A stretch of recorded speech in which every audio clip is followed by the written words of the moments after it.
Hello dear aspirants, ఇది previous question అండి. ఎంత మంచిగా సాల్వ్ చేయొచ్చు అనేది చేసి చూపిస్తాను, నేర్చుకోండి ఫ్రెండ్స్. చూడండి ఫ్రెండ్స్, అండర్ ఫ్రాక్షన్స్లో ఉన్న నెంబర్స్ ఏంటంటే, అండర్ ఫ్రాక్షన్స్లో ఉన్న నెంబర్స్ అన్నీ కూడా మనకి 20 + √20 + √, అండర్ 20 ఇలా మనకి ఇన్ఫినిటివ్ టర్మ్స్ ఉన్నాయండి. ఎన్ని టర్మ్స్ ఉన్నాయండి? ఇన్ఫినిటివ్ టర్మ్స్ ఉన్నాయి, అనంత పదాలు ఉన్నాయండి. రైట్ అండి.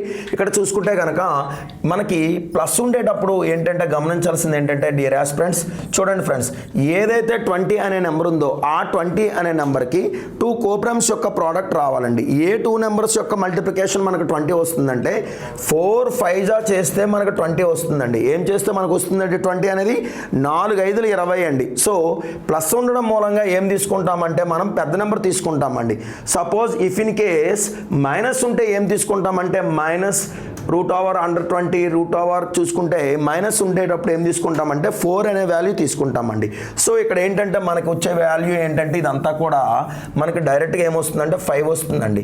x² - 20 = 5 అయితే x² అనేది ఏమవుతుందంటే ఈ -20 అటుపోతే ఏమవుతుందంటే +20 అవుతుందండి. ఓవరాల్గా ఏమైందంటే 25 అవుతుందండి. దేర్ఫోర్ x వాల్యూ ఎంత అవుతుందంటే కనుక మనకు 5 అవుతుందండి. x వాల్యూ అనేది ఏమవుతుందండి? 5 అవుతుందండి. రైట్ అండి. ఓకే.